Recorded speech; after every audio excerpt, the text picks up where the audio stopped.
Après mon accident, une infirmière m'a tenu la main parce que personne d'autre n'est venu. 3 semaines à l'hôpital, aucune visite. Quand je suis rentré à la maison, ma mère m'a dit, « Tu aurais dû nous appeler. » J'ai simplement répondu que je l'avais fait. 14 fois. Elle s'est tue. Je m'appelle Alexandre. J'ai 29 ans et je veux vous parler des 3 semaines qui ont changé tout ce que je croyais savoir sur ma famille et, honnêtement, sur moi-même aussi. Parce que jusqu'à il y a quelques mois, je trouvais encore des excuses pour des gens qui ne traverseraient pas la rue pour moi, et encore moins la région pour me rendre visite à l'hôpital. Mais j'anticipe. Laissez-moi revenir en arrière. J'ai grandi dans une ville moyenne près d'Orléans, le genre d'endroit où tout le monde connaît tout le monde, et où les amis de votre mère iront lui rapporter si elle vous voit acheter la mauvaise marque de biscuits au supermarché. Je suis l'enfant du milieu, j'ai 2 frères et sœurs. Ma grande sœur Juliette a 32 ans et mon petit frère Sébastien en a 25. Et si vous pensez déjà que le syndrome de l'enfant du milieu est sur le point de jouer un rôle dans cette histoire, félicitations. Vous gagnez le prix le moins surprenant du monde. En grandissant, notre famille avait l'air bien de l'extérieur. Papa travaillait dans les assurances. Maman était secrétaire dans un cabinet dentaire, et nous avions un de ces pavillons avec un jardin bien entretenu que les gens complimentaient en passant devant. Mais à l'intérieur de cette maison, il y avait ce système de points invisibles dont je n'arrivais jamais vraiment à comprendre les règles. Juliette était la responsable, la planificatrice, celle qui a rempli ses vœux d'orientation 6 mois en avance et qui avait un plan de carrière sur 5 ans avant même d'avoir le droit de louer une voiture. Maman l'adorait pour ça. Elles avaient ce lien que je pouvais voir mais jamais toucher. Comme regarder des gens rire d'une blague privée à laquelle vous n'étiez pas convié. Et Sébastien, eh bien, Sébastien était le petit dernier. Il ne pouvait rien faire de mal. Il a un jour encastré la voiture de maman dans une boîte aux lettres quand il avait 17 ans. Et d'une manière ou d'une autre, à la fin de la semaine, l'histoire avait été réécrite de sorte que la boîte aux lettres était mal placée. C'est le genre de magie avec laquelle Sébastien opérait. Il arrivait en retard à chaque repas de famille, oubliait les anniversaires, annulait ses projets, et tout le monde haussait simplement les épaules en disant « C'est juste Seb qui fait du Seb. Il faut bien que jeunesse se passe. » Ensuite, il y avait moi, Alexandre, celui qui était toujours présent. Celui qui aidait maman à déplacer les meubles quand elle redécorait le salon pour la 4e fois. Celui qui faisait 45 minutes de route pour récupérer Sébastien quand il se retrouvait coincé à un concert parce que son covoiturage l'avait planté. Celui qui s'asseyait avec papa dans le garage pendant qu'il divaguait sur les résultats du championnat de football. Même si je m'en fichais royalement, parce qu'il avait l'air seul. Et je me disais que quelqu'un devait l'écouter. Je n'étais pas la vedette de la famille. J'étais le joueur polyvalent, fiable, disponible et complètement pris pour acquis. Maintenant, je veux être clair sur une chose. Je ne pense pas que mes parents étaient de mauvaises personnes. Je ne pense pas qu'ils se soient assis autour d'une table en disant « Tiens, négligeons émotionnellement celui du milieu et voyons ce qui se passe. » C'était plus subtil que ça. C'était un millier de petits moments où je n'étais tout simplement pas la priorité. Juliette a eu son premier spectacle de danse et maman était au premier rang avec un caméscope. J'ai eu mon premier match de football et papa a oublié de venir parce qu'il aidait Sébastien avec un exposé. Juliette a obtenu son diplôme et ils ont organisé une grande fête. J'ai obtenu mon diplôme et nous sommes allés manger à la brasserie du coin, ce qui, écoutez, j'aime bien cette brasserie, mais on remarque la différence. On fait semblant de ne pas le voir, mais on le voit. J'ai déménagé à 22 ans. J'ai trouvé un emploi en tant que coordinateur de projet pour une société de bâtiments à environ 1 heure de chez moi, vers Chartres. Ce n'était pas prestigieux, mais j'aimais ça. J'étais doué pour garder les choses organisées, gérer les délais, m'assurer que rien ne passait à travers les mailles du filet. Ironique, vu le nombre de mailles à travers lesquelles j'étais tombé toute ma vie. J'ai eu mon propre appartement, un petit 2 pièces décent avec un balcon qui donnait sur un parc de stationnement, ce qui a l'air déprimant, mais j'y ai mis quelques plantes, et c'était en fait plutôt sympa. J'avais une routine. Travail, salle de sport, préparer le dîner, appeler maman 1 ou 2 fois par semaine, rentrer à la maison pour les déjeuners du dimanche quand je pouvais. Et voici le problème avec ces appels téléphoniques et ces déjeuners du dimanche. C'était toujours moi qui initiais le contact. Toujours. J'appelais maman et elle discutait un peu, mais elle ne m'appelait jamais en premier. Pas une seule fois en 7 ans de vie indépendante. Je me présentais pour le déjeuner et c'était assez agréable, mais personne ne m'a jamais demandé comment s'était passée ma semaine. Ils interrogeaient Juliette sur sa promotion ou Sébastien sur son dernier passe-temps, qui changeait tous les 3 mois comme une horloge, et je restais juste là à manger du poulet rôti et à me demander s'ils remarqueraient si je ne venais pas la semaine suivante. Pour tout vous dire, j'ai testé cette théorie une fois. J'ai sauté 2 dimanches de suite. Personne n'a appelé, personne n'a envoyé de message. Quand je me suis pointé la 3e semaine, maman a dit « Oh, tu nous as manqué la semaine dernière. » Comme si je n'avais été absent qu'une seule fois. Ça a piqué plus que je ne voulais l'admettre à l'époque. Mais j'ai continué à y aller parce que c'est ce que je faisais. C'était mon rôle. Alexandre Leroc. Alexandre, la personne de confiance, celui qui ne fait jamais d'histoire, qui ne demande jamais rien et qui est toujours juste là, un peu comme un meuble. On ne pense pas à une chaise jusqu'à ce qu'on ait besoin de s'asseoir. Quoi qu'il en soit, l'accident s'est produit un mardi. Je m'en souviens parce que j'avais justement plaisanté avec mon collègue Damien ce matin-là sur le fait que les mardis sont les jours les plus insignifiants de la semaine. Les lundis sont terribles. Les mercredis sont le milieu de la semaine, mais les mardis existent simplement. Eh bien, ce mardi particulier a décidé de me prouver le contraire de la pire des manières. Je rentrais d'un chantier à environ 30 minutes de la ville. Il avait plu toute la journée, une de ces pluies froides de fin octobre qui rend tout gris et misérable. J'étais sur une route départementale et je roulais peut-être à 80 km/h quand une camionnette arrivant en sens inverse a fait de l'aquaplanage à travers la ligne blanche. Je me souviens avoir vu les phares braquer vers moi et avoir pensé que cela n'était pas en train de se produire, ce qui est une chose tellement stupide à penser parce que cela se produisait très clairement. Le choc a eu lieu sur mon côté conducteur. La camionnette m'a percuté presque de face, mais avec un angle, ce qui est probablement la raison pour laquelle je suis en vie. Ma voiture a tournoyé, a heurté la glissière de sécurité, et je ne me souviens de rien après ça jusqu'à mon réveil à l'hôpital. J'ai appris plus tard qu'une femme dans la voiture derrière moi avait appelé les secours et était restée avec moi jusqu'à leur arrivée. Je n'ai jamais su son nom. Où qu'elle soit, j'espère qu'elle sait qu'elle est une meilleure personne que la plupart de ceux qui partagent mon nom de famille. Je me suis réveillé en soins intensifs 2 jours plus tard. Fémur gauche cassé, 3 côtes fêlées, un poumon perforé qu'ils avaient déjà soigné, une commotion cérébrale et mon poignet gauche était en miettes. J'avais l'air d'avoir perdu un combat contre une bétonnière. Le premier visage que j'ai vu en ouvrant les yeux n'était pas celui de ma mère. Ce n'était pas celui de mon père. Ce n'était pas celui de Juliette ou de Sébastien. C'était une infirmière nommée Élodie qui, apparemment, venait me voir toutes les heures et qui a remarqué quand j'ai commencé à reprendre connaissance. Elle m'a souri et a dit « Bon retour parmi nous, Alexandre. Vous nous avez fait une belle frayeur. » Et puis elle a tenu ma main pendant qu'elle m'expliquait ce qui m'était arrivé et ce qu'ils avaient fait pour réparer ça. Elle m'a tenu la main. Une étrangère m'a tenu la main parce que personne d'autre n'était là pour le faire. Je me souviens être allongé là, désorienté, brisé et confus, regardant au-delà d'Élodie les chaises vides de ma chambre en pensant « Où sont-ils tous ?» Je ne connaissais pas encore la réponse à cette question, mais j'allais bientôt le découvrir. Et honnêtement, j'aurais presque préféré ne pas savoir. La première chose que j'ai faite quand j'ai été assez cohérent pour utiliser un téléphone a été de demander à Élodie de me passer le mien. Il avait survécu à l'accident dans la poche de ma veste, avec son écran fissuré et tout le reste, ce qui ressemblait à une sorte de blague cosmique. Mon corps tenait avec des broches chirurgicales et mon téléphone avait à peu près la même allure. J'ai appelé maman en premier. Ça a sonné 5 fois et c'est tombé sur la messagerie vocale. J'ai laissé un message. Salut maman, c'est Alex. J'ai eu un accident de voiture. Je suis au CHU d'Orléans. C'est assez grave. Vous pouvez venir? J'ai attendu 1 heure. Rien. J'ai rappelé. Encore la messagerie vocale. J'ai laissé un autre message, plus court cette fois. Maman, c'est moi. Je suis à l'hôpital.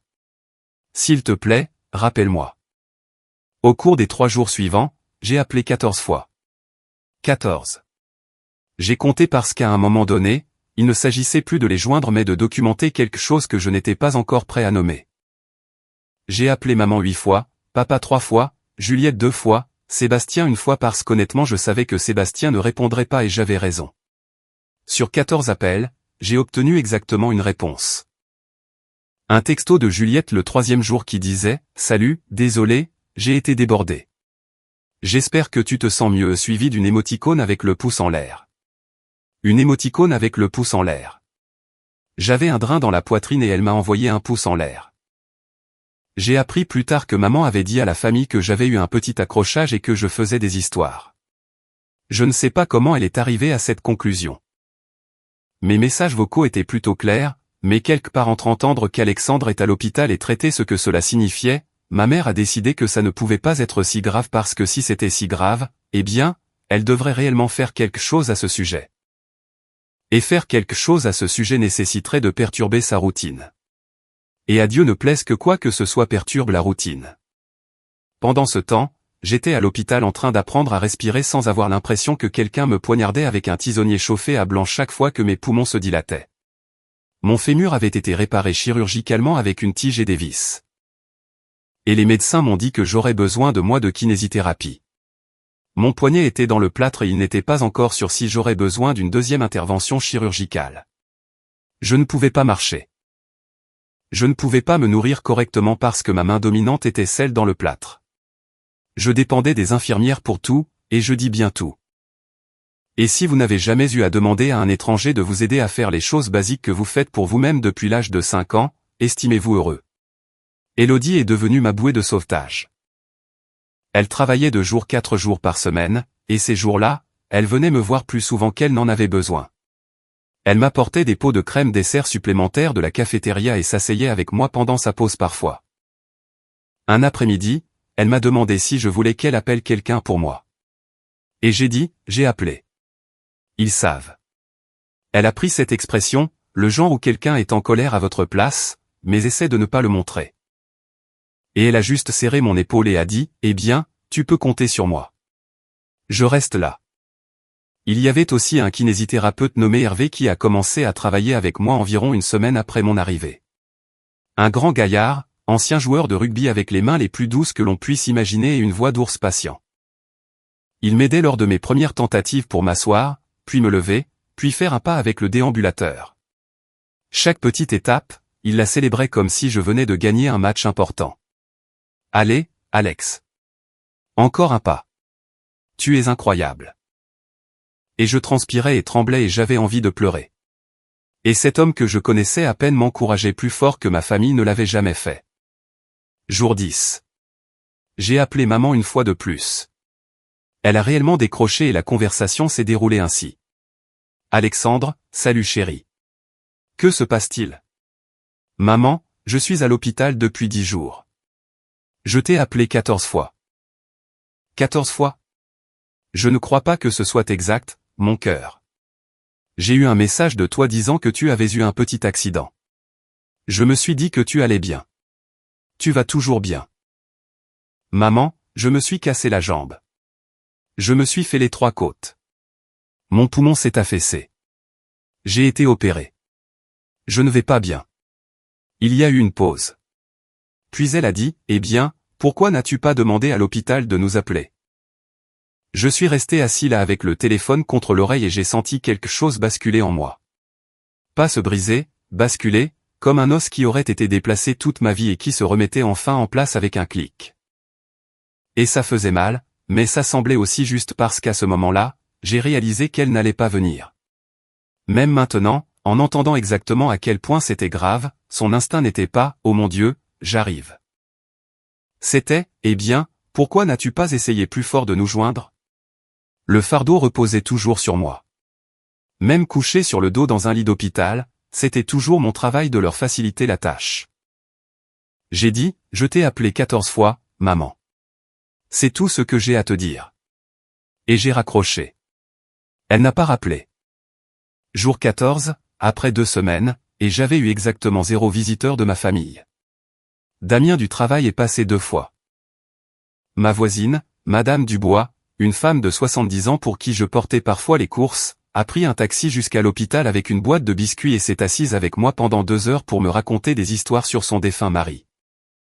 Mon ami Romain, avec qui je joue aux cartes une fois par mois, a fait 1h30 de route pour m'apporter une pile de romans de poche et une carte qui disait « Tu es trop têtu pour mourir ».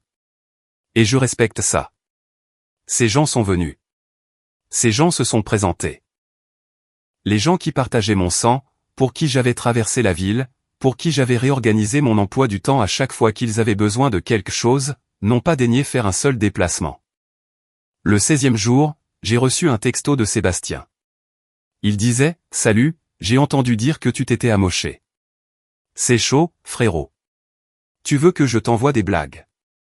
J'ai fixé ce message pendant 5 bonnes minutes.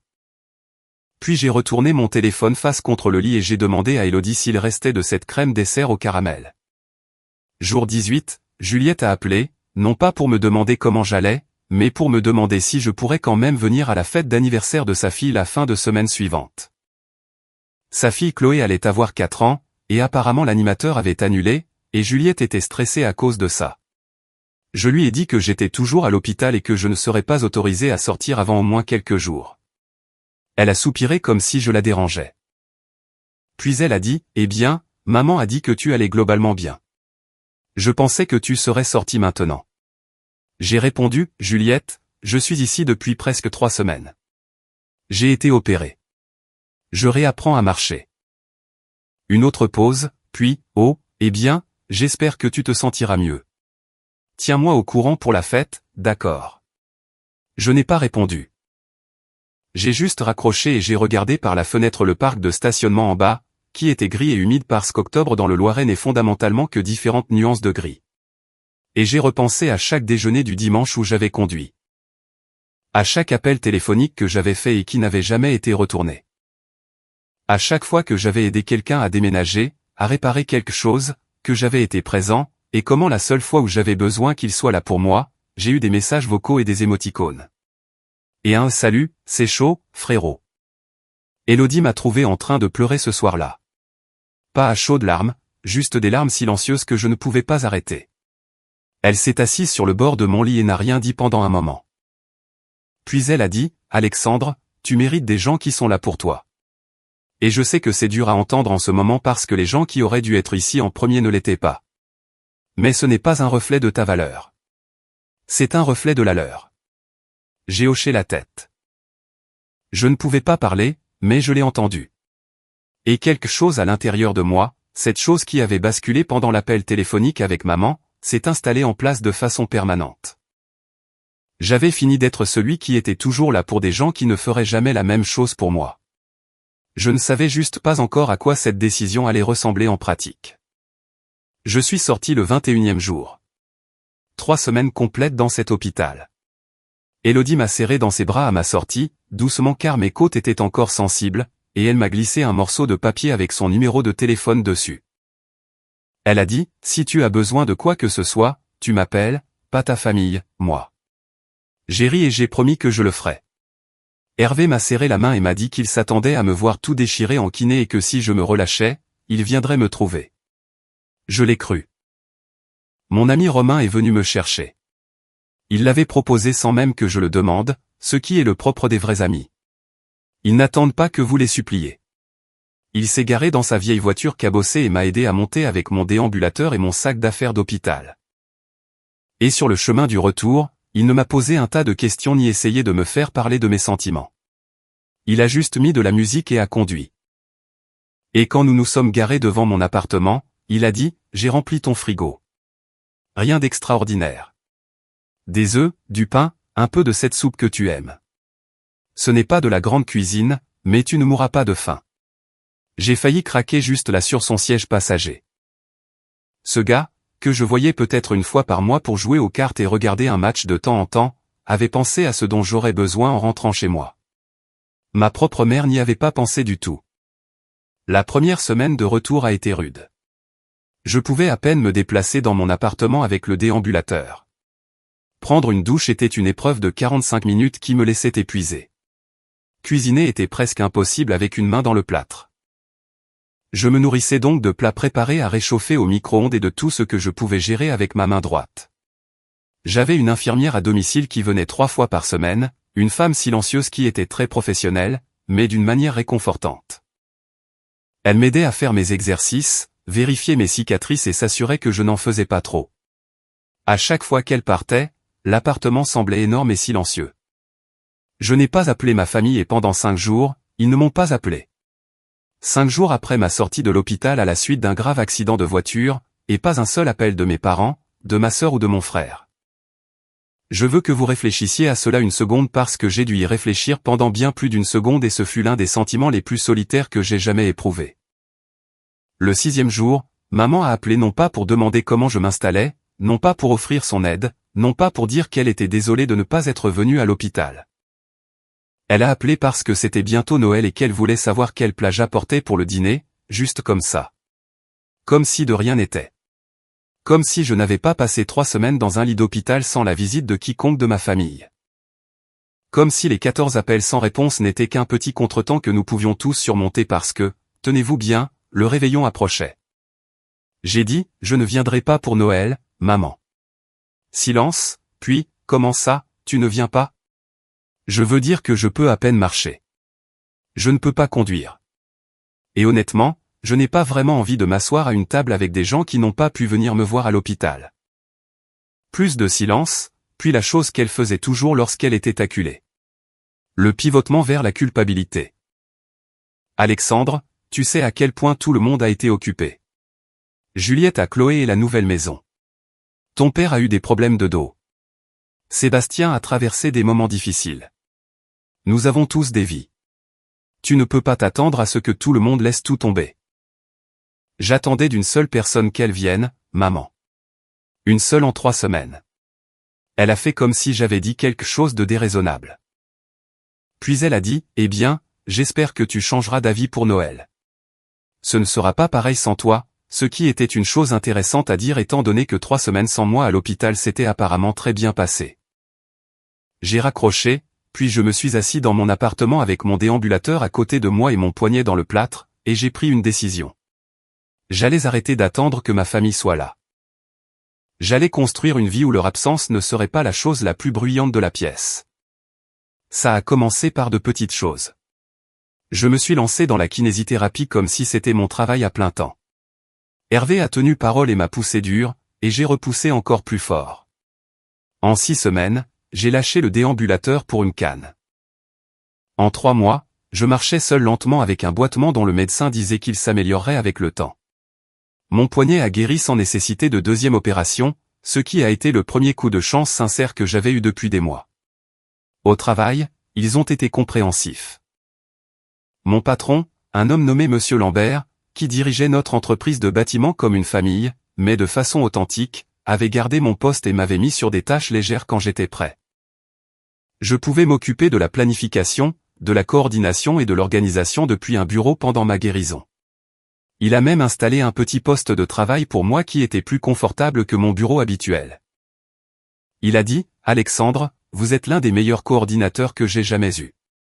Le travail sera là. Rétablissez-vous simplement. » J'ai commencé à voir une thérapeute. Elle s'appelait Dr Martine Lemoine et c'était une femme pragmatique dans la cinquantaine qui portait des lunettes de lecture sur une chaîne et qui avait une façon de dire les choses qui vous donnait l'impression qu'elle vous tendait un miroir en disant « Regardez ça ». Lors de notre 3e séance, elle m'a demandé de décrire mon rôle dans ma famille. Et quand j'ai eu fini, elle a dit « On dirait que vous avez rempli une fonction plutôt que d'être une personne ». Et je l'ai juste regardé parce que personne ne l'avait jamais dit aussi clairement auparavant. Elle m'a aidé à comprendre que je n'étais pas fou d'être blessé. Que attendre de sa famille qu'elle vous rende visite à l'hôpital après un accident presque fatal n'était ni exigeant ni dépendant, que les années d'efforts unilatéraux n'étaient pas normales et qu'elles n'étaient pas de ma faute. Et plus important encore, elle m'a aidé à comprendre que j'avais le droit d'arrêter. J'avais le droit de poser la corde sur laquelle je tirais et de voir qui ramassait l'autre bout. Et devinez quoi, personne ne l'a ramassé. J'ai arrêté d'appeler, arrêté d'envoyer des messages, arrêté de conduire jusqu'à la maison pour des déjeuners du dimanche auxquels personne ne m'avait de toute façon invité, et j'ai rempli cet espace avec des gens qui s'en souciaient vraiment. Romain et moi avons commencé à nous voir plus régulièrement. Damien et sa femme Sophie m'invitaient à dîner une fois par semaine. Madame Dubois, la voisine, est devenue une sorte de grand-mère de substitution, m'apportant toujours de la nourriture et me disant que j'étais trop maigre, ce qui est la chose la plus affectueuse qu'une femme de 70 ans puisse vous dire. Et puis il y avait Élodie. Elle m'a envoyé un texto quelques semaines après ma sortie, juste pour prendre de mes nouvelles, et nous avons commencé à parler. Pas de façon romantique au début, juste deux personnes qui avaient partagé une expérience intense et avaient découvert qu'elles s'appréciaient vraiment en dehors de ça. Elle était drôle et vive et avait cette façon de me recadrer quand j'étais trop dur avec moi-même. Elle disait, « Alexandre, tu n'es pas un fardeau. Tu es une personne qui a eu besoin d'aide. Il y a une différence. Arrête de confondre les deux. » Au bout d'environ 2 mois, nous avons eu notre premier vrai rendez-vous, un dîner dans un petit restaurant italien où le propriétaire la connaissait par son prénom. Elle a commandé pour nous deux parce qu'elle disait que j'avais des goûts terribles en matière de forme de pâte, ce qui était à la fois insultant et exact. Je suis un gars à peine.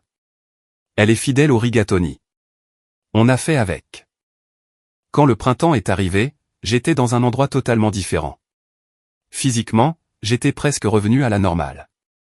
Émotionnellement, j'allais mieux que je ne l'avais été depuis des années, peut-être même de toute ma vie. J'avais autour de moi des gens qui tenaient à moi. J'avais une thérapeute qui m'aidait à y voir clair. J'avais une petite amie qui me tenait la main, non pas parce que personne d'autre ne le ferait, mais parce qu'elle le voulait. Et j'avais une confiance tranquille que je n'avais jamais eue auparavant. Le genre de confiance qui vient du fait de survivre à quelque chose qui aurait dû vous détruire et de découvrir que vous êtes plus fort que vous ne le pensiez. Je n'avais pas parlé à ma famille depuis près de 5 mois quand le téléphone a sonné. C'était maman. Et ce qu'elle a dit ensuite a déclenché tout le reste. La voix de maman semblait différente au téléphone. Plus petite d'une certaine manière, moins comme la femme qui m'avait dit que je ne pouvais pas attendre de tout le monde qu'il laisse tout tomber et plus comme quelqu'un qui avait besoin de quelque chose. J'ai immédiatement reconnu le ton parce que je l'avais entendu 1000 fois en grandissant. C'était sa voix de demande, celle qu'elle utilisait quand elle voulait une faveur mais qu'elle devait présenter cela comme si elle vous accordait un privilège. Alexandre, chérie, c'est maman. Je sais que ça fait un moment. Je voulais t'appeler. Je n'ai pas répondu à ça. J'ai juste attendu. Écoute, nous faisons un dîner de famille ce dimanche. C'est important. Ton père et moi avons des choses dont nous devons discuter avec tout le monde, et j'aimerais vraiment que tu puisses être là. J'ai failli rire. 5 mois de silence. 5 mois sans un seul appel, message ou pigeon voyageur. Et maintenant, elle avait besoin de moi à un dîner de famille parce qu'il y avait des choses à discuter. J'ai demandé de quelles choses. Elle est devenue évasive. Juste des histoires de famille, chérie. Des questions financières, de l'organisation. C'est mieux si nous en parlons en personne. Maintenant, j'aurais pu dire non. Une partie de moi le voulait, mais le docteur Lemoine et moi avions parlé de ce scénario exact. Elle avait dit que lorsque l'appel viendrait, et il viendrait, je devrais l'aborder avec un regard lucide, ni avec colère, ni avec espoir, juste avec clarté. Alors, j'ai dit, je vais y réfléchir. Et j'ai raccroché. Ce soir-là, j'ai parlé de l'appel à Élodie. Nous étions sur mon canapé, ses pieds sur mes genoux parce qu'elle avait ce truc de ne jamais porter de chaussures à l'intérieur et d'avoir toujours froid. Et elle m'a regardé et a dit, « Que veux-tu faire ? Pas ce que tu devrais faire. Que veux-tu ? » J'ai répondu, « Je veux y aller.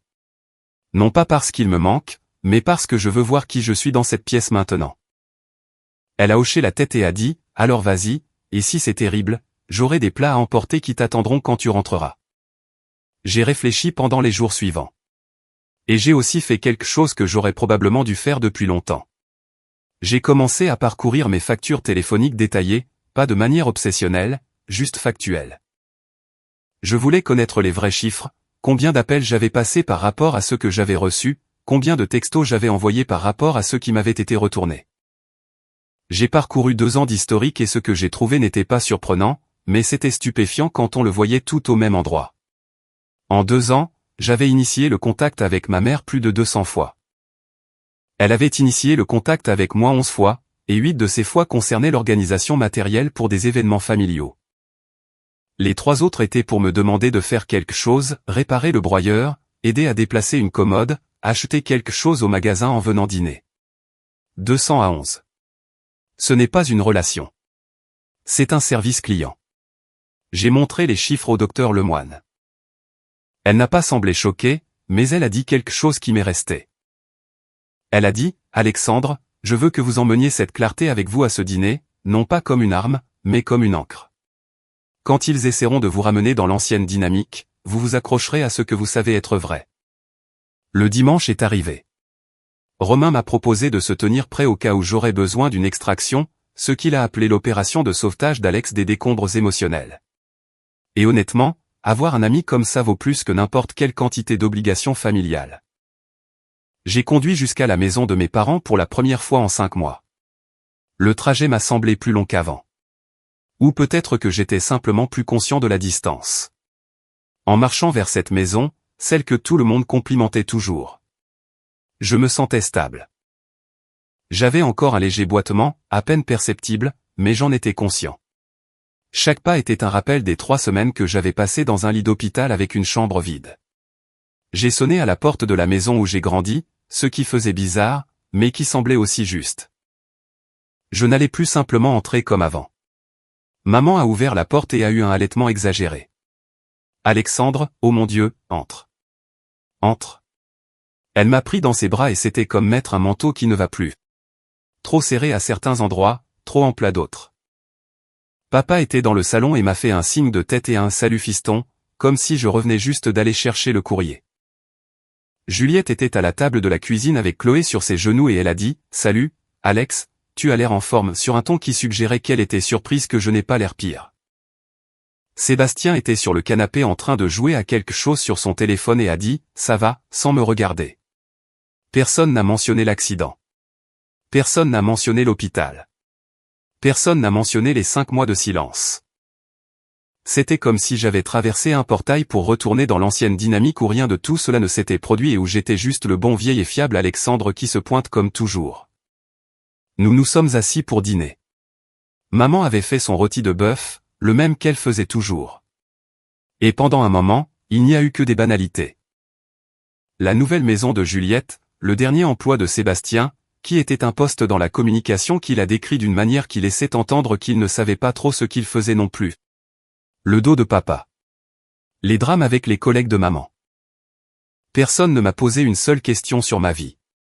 Pas une seule. Puis à la moitié du dîner, papa s'est raclé la gorge. C'était le signal.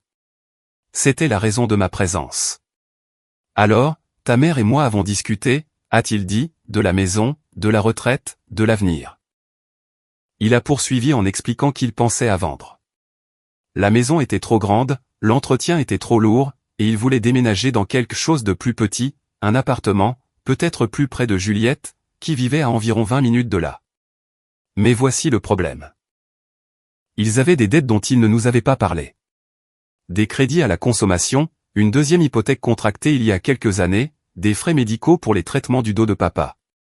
Le total s'élevait à environ 60 000 €. La pièce est devenue silencieuse. Puis maman est intervenue et c'est là que c'est devenu intéressant. Elle a dit qu'ils avaient réfléchi à la façon de gérer cela en famille et que, puisque Juliette venait d'acheter sa nouvelle maison et que Sébastien était encore en train de s'établir, ils espéraient que je pourrais aider à couvrir la majeure partie. Permettez-moi de répéter cela. Mes parents, qui ne m'avaient pas rendu visite à l'hôpital, qui ne m'avaient pas rappelé, qui n'étaient pas venus me voir quand je ne pouvais pas marcher, étaient maintenant assis en face de moi, me demandant de payer leur dette de 60 000 € parce que mon frère et ma sœur étaient trop occupés à dépenser de l'argent pour eux-mêmes. J'ai regardé maman. Elle avait ce regard, celui que j'avais vu toute ma vie, le regard plein d'attente, celui qui disait « Bien sûr que tu vas faire ça parce que tu es Alexandre », et Alexandre aide toujours, et Alexandre ne dit jamais non. J'ai regardé papa. Il étudiait son assiette comme si le rôti était soudainement fascinant. Juliette me regardait aussi, et je pouvais le voir dans ses yeux. La supposition silencieuse que c'était mon rôle. Sébastien était toujours sur son téléphone. J'ai posé ma fourchette et j'ai dit très calmement, « Pourquoi moi ?» Maman a cligné des yeux, « Comment ça ?» Je veux dire, pourquoi moi ? Pourquoi suis-je celui à qui l'on demande d'assumer la majeure partie de ça ? Eh bien, tu n'as pas de prêt immobilier. Tu n'as pas d'enfant. Tu es le plus stable financièrement de vous trois en ce moment. Donc, parce que j'ai été responsable avec mon argent, je devrais payer votre dette. Ce n'est pas comme ça, Alexandre. C'est la famille. On s'entraide. J'ai laissé cette phrase en suspens dans l'air pendant un moment. Je l'ai laissée flotter là où tout le monde pouvait la voir. Puis j'ai dit, vraiment ? Parce que j'ai été à l'hôpital pendant 3 semaines, maman. 3 semaines. Et pas une seule personne à cette table n'est venue me voir. Pas une seule. Donc, je suis juste curieux au sujet de ce truc de s'entraider parce qu'il semble que cela n'aille que dans une seule direction. Le silence était assourdissant. Juliette a posé sa fourchette. Papa a levé les yeux de son assiette. Même Sébastien a levé les yeux de son téléphone. Et maman, elle a fait ce qu'elle fait toujours confrontée à quelque chose qu'elle ne peut pas manipuler. Elle s'est tue. Je n'ai pas crié. Je ne suis pas parti en trombe. Je suis resté assis là, stable, et j'ai attendu parce que je savais ce qui allait suivre et je voulais qu'ils s'entendent le dire. Et ils n'ont pas déçu. Maman a craqué en premier. Elle le faisait toujours. Elle a dit, « Alexandre, ce n'est pas juste. Je t'ai dit que tout le monde était occupé. Tu ne peux pas nous en vouloir pour ça éternellement. Je n'en veux à personne. J'énonce un fait. J'ai appelé 14 fois. Vous n'êtes pas venu et maintenant vous me demandez de faire un chèque. » Papa a essayé ensuite. « Fiston, on ne te demande pas de tout couvrir. Juste d'aider là où tu peux. C'est ce que fait la famille. » Je l'ai regardé et j'ai dit, « Papa. Je t'aime. Mais où était la famille quand je réapprenais à marcher? Où était la famille quand une infirmière a dû me tenir la main parce qu'aucun de vous n'était là? Où était la famille quand je mangeais mon dîner de Noël seul dans mon appartement? Parce que je ne pouvais pas conduire et que personne n'a proposé de venir me chercher. » Il n'avait pas de réponse à cela. Il s'est juste frotté le front et a regardé maman comme si elle était censée arranger les choses. Puis Juliette, qui avait été silencieuse tout ce temps, s'est penchée en avant et a dit quelque chose qui m'a presque fait rire. Elle a dit, « Alexandre, je pense que tu dramatises un peu. Tu étais à l'hôpital. Tu n'étais pas mourant. Des gens ont des accidents de voiture tout le temps. » Je me suis tourné vers elle et j'ai dit, « Juliette, mon poumon s'est affaissé. On m'a mis une tige métallique dans la jambe. Je n'ai pas pu utiliser ma main gauche pendant 2 mois. J'ai été en soins intensifs pendant 2 jours avant même de me réveiller. Mais tu as raison. Je n'étais pas mourant. J'étais juste couché dans un lit d'hôpital pendant 3 semaines, à me demander pourquoi ma famille ne se souciait pas assez de moi pour se déplacer. Je suis bête d'avoir pensé que ça avait de l'importance. » Elle s'est reculée dans sa chaise. Chloé, merveilleusement inconsciente, jouait avec un morceau de pain. Et puis Sébastien, parmi toutes les personnes, a décidé de contribuer. Il a posé son téléphone et a dit, « Mec, je t'ai envoyé un texto. Tu m'as envoyé un texto pour me dire, « Salut, j'ai entendu dire que tu t'étais amoché. C'est chaud, frérot. Tu veux que je t'envoie des blagues? » Il a haussé les épaules. Je veux dire, qu'est-ce que j'étais censé dire? Tu étais censé venir, Sébastien. Tu étais censé monter dans ta voiture et conduire jusqu'à l'hôpital et t'asseoir sur la chaise à côté de mon lit. C'est ce que tu étais censé faire. Il avait l'air sincèrement confus par ce concept, comme si je venais d'expliquer une équation mathématique dans une langue qu'il ne parlait pas. Maman a essayé une dernière fois. Elle a sorti la grosse artillerie, la voix de la culpabilité, celle qui avait marché sur moi pendant 29 ans. « Alexandre, s'il te plaît. Nous avons besoin de ton aide. C'est sérieux. Si nous ne pouvons pas nous sortir de cette dette, nous pourrions perdre la maison. » Et c'est là que tous ces mois de thérapie, toutes ces conversations avec le docteur Lemoine, tout ce travail que j'avais fait sur moi-même ont porté leurs fruits, parce que l'ancien Alexandre aurait cédé. L'ancien Alexandre aurait dit, « Bien sûr, maman. Laisse-moi voir ce que je peux faire. » L'ancien Alexandre aurait vidé ses économies pour régler leurs problèmes, puis serait rentré chez lui et se serait senti vide et utilisé, et aurait tout recommencé la prochaine fois qu'il le lui aurait demandé. Mais l'ancien Alexandre avait disparu. Il avait été laissé derrière dans une chambre d'hôpital avec 14 appels manqués et une chaise de visiteur vide. J'ai dit, « Maman, j'espère que vous trouverez une solution. Vraiment, mais je ne suis pas celui qui va arranger ça pour vous. » Elle m'a fixé. Puis elle a dit la chose qui a tout scellé. Elle a dit, « Tu aurais dû nous appeler quand l'accident s'est produit. Si tu avais vraiment eu besoin de nous, tu te serais assuré que nous le sachions. » Je suis resté assis là pendant un moment, laissant ces mots se poser.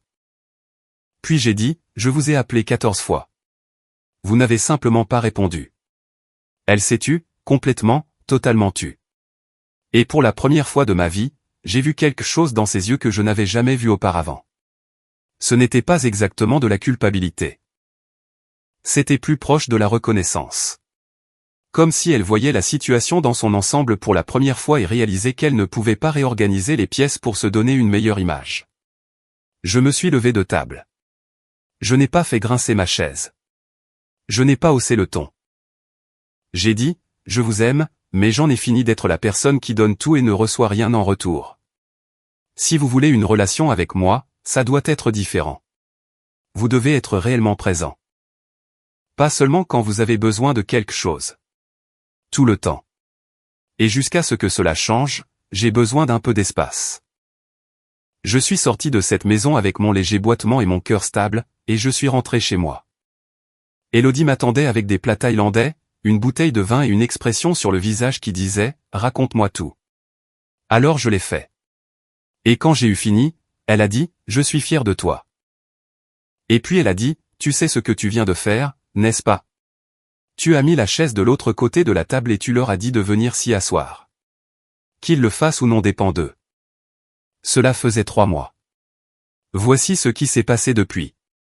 Maman m'a appelé environ une semaine après le dîner, non pas pour s'excuser, mais pour me dire que ce que j'avais dit était blessant et qu'elle n'appréciait pas qu'on lui donne l'impression d'être une mauvaise mère. J'ai dit que je n'essayais de lui donner l'impression de quoi que ce soit. Je lui disais ce qui s'était passé. Elle a dit qu'elle avait besoin de temps pour assimiler et j'ai répondu, prends tout le temps dont tu as besoin. Elle a rappelé 1 mois plus tard. Cette fois, c'était différent. Elle pleurait, ce que je n'avais presque jamais entendu de la part de ma mère. Elle a dit qu'elle avait parlé à une de ses amies, une femme nommée Geneviève, qui avait apparemment traversé quelque chose de similaire avec ses propres enfants, et que Geneviève lui avait dit de dures vérités sur la façon dont elle m'avait traité. Elle a dit qu'elle était désolée, pas le genre d'excuse qui vient avec un mais attaché. Justin, je suis désolé, Alexandre. J'aurais dû être là. Je n'ai pas de bonne raison pour expliquer pourquoi je ne l'ai pas été. Je n'y ai tout simplement pas pensé, et c'est pire que n'importe quelle excuse que je pourrais te donner. Je lui ai dit que j'appréciais cela, que je l'aimais et que cela prendrait du temps. Elle a dit qu'elle comprenait. Papa m'a appelé séparément, ce qu'il n'avait jamais fait de ma vie. Il a dit, fiston, je ne suis pas doué pour ces trucs, mais ta mère et moi avons discuté et je te dois des excuses. Il n'a pas dit beaucoup plus que ça, mais venant d'un homme qui communique principalement par des grognements et des commentaires sportifs, ça voulait dire quelque chose. Juliette m'a envoyé un long texto. Je lui accorde ça. C'était attentionné. Elle a dit qu'elle avait réfléchi à ce que j'avais dit et qu'elle avait honte d'elle-même, qu'elle s'était dit que j'allais bien parce que c'était plus facile que de faire face au fait qu'elle n'avait pas été là. Elle a dit qu'elle voulait s'améliorer et a demandé si nous pouvions déjeuner ensemble. Nous l'avons fait. C'était gênant au début, mais à la fin, nous rions de quelque chose de stupide de notre enfance et cela ressemblait à une fissure dans le mur. Sébastien. Eh bien, Sébastien est toujours Sébastien. Il m'a envoyé un texto disant mea culpa, mon frère avec une émoticône en forme de point. C'est à peu près ce à quoi je m'attendais. Mais il a aussi débarqué à l'improviste dans mon appartement la semaine dernière avec quelques bières et a demandé si je voulais regarder le match. Il n'a pas parlé de l'hôpital ou du dîner ou de quoi que ce soit de lourd. Il s'est juste assis sur mon canapé et a regardé la partie en faisant de mauvaises blagues sur les commentateurs. Et vous savez quoi? Pour Sébastien, c'était être présent. C'était sa version de la chose et je la prends. Quant à la dette, mes parents ont réglé le problème. Ils ont vendu la maison, payé ce qu'ils devaient et ont déménagé dans un endroit plus petit près de Juliette. Ça n'a pas été facile et ce n'était pas joli, mais ils l'ont fait sans mon chéquier. Et honnêtement, je pense que c'était mieux pour tout le monde. Et moi, je vais très bien. Vraiment, franchement très bien. Je suis de retour au travail à temps plein. Monsieur Lambert m'a promu coordinateur de projet principal avec une augmentation qui m'a fait écarquiller les yeux. Ma jambe est presque entièrement remise. Le boitement est à peine là, et Hervé dit que je suis l'une de ses meilleures histoires de guérison. Élodie et moi venons de signer un bail pour un appartement ensemble. Un 2 pièces avec un balcon qui donne sur un parc au lieu d'un parc de stationnement, ce qui ressemble à une métaphore que je n'avais pas prévue, mais que j'apprécie. Romain est notre invité à dîner le plus fréquent, et il s'est mis à appeler Élodie la montée en gamme, ce qu'elle trouve hilarant, et que je trouve profondément exact. Je repense encore parfois à ces 3 semaines. La chambre vide, Les 14 appels, l'infirmière qui a tenu ma main quand ma propre mère ne répondait pas au téléphone. Mais cela ne me met plus en colère. Cela a fait de moi ce que je suis maintenant. Quelqu'un qui connaît sa valeur. Quelqu'un qui ne confond pas avoir besoin d'être aidé avec le fait d'être aimé. Quelqu'un qui a enfin arrêté d'être présent pour des gens qui n'allaient jamais l'être pour lui et qui a trouvé ceux qui le seraient. Commentaire, je voulais prendre un moment pour partager avec vous quelques réflexions qui me tiennent à cœur après avoir publié ce récit. Il est parfois nécessaire de réévaluer les relations dans lesquelles nous investissons toute notre énergie sans rien recevoir en retour. Poser des limites claires n'est jamais un acte d'égoïsme, mais plutôt une preuve essentielle de respect envers soi-même. Nous méritons tous d'être entourés de personnes qui choisissent d'être présentes dans nos moments de grande vulnérabilité. La véritable affection se construit sur la réciprocité, la présence et la bienveillance au quotidien. Accepter de s'éloigner des dynamiques unilatérales est souvent le tout premier pas vers une guérison profonde. Vous avez le droit de protéger votre paix intérieure et de réserver votre bienveillance à ceux qui la valorisent réellement. J'espère que ces mots vous encourageront à reconnaître votre propre valeur et à ne plus accepter des miettes d'attention. Prenez soin de vous et continuez d'avancer vers la sérénité que vous méritez amplement. Si vous avez aimé, n'oubliez pas de laisser un commentaire et de soutenir la chaîne en vous abonnant. À bientôt pour les prochaines stories.